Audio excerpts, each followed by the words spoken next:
What is your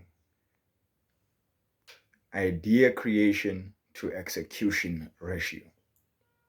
How many, how many ideas have you came with that you have been able to execute?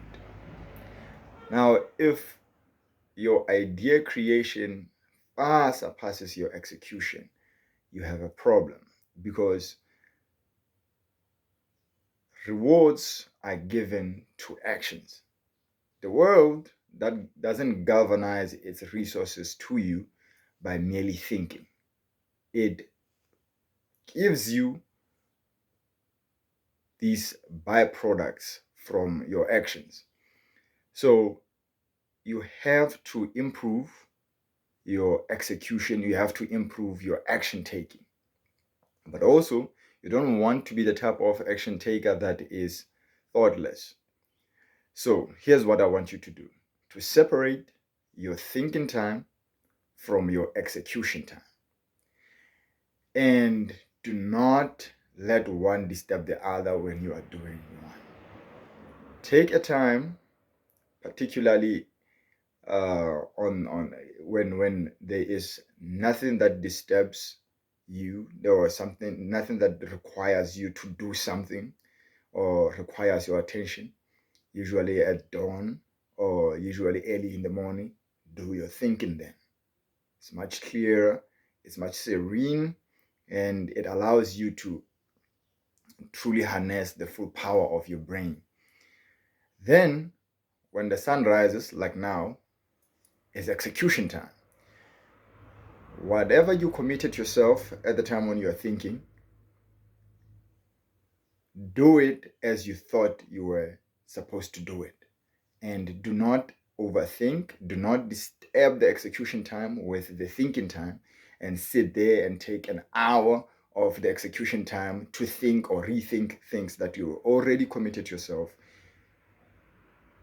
earlier that day or a day before, of which I do actually encourage that you do it the day before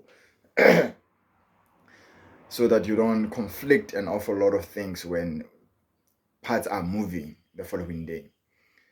So when you are thinking, also try not to get involved into too much action, too much doing. Whenever your attention is required to do this and that and this and that, in all likelihood, you will not be able to truly go into the depth of your thinking. After you have been able to separate these two things, you have to improve each with the instruments that are particular to that area. To improve your thinking, you need to read, you need to do some things that are intellectual, like playing chess or watching things that are intellectual in their nature.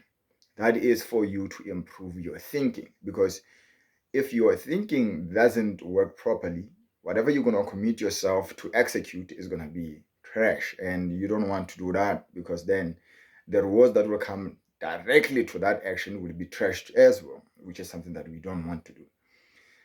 So improve your thinking by reading books of wisdom and books that give you tactical, practical methods of attending to certain things or systems.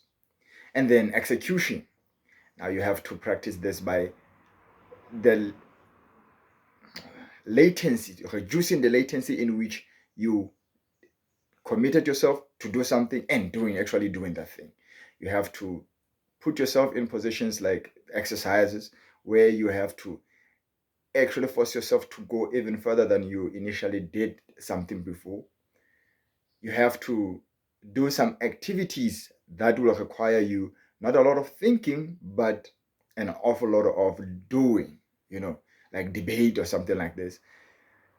These are the things that will force you to learn how to execute effectively. And you also have to learn how to do that. We will unpack more of those kind of things, obviously, as we go further. But today, I want to just emphasize the need and the importance of separating your thinking from your execution and respecting your commitment that you have done beforehand.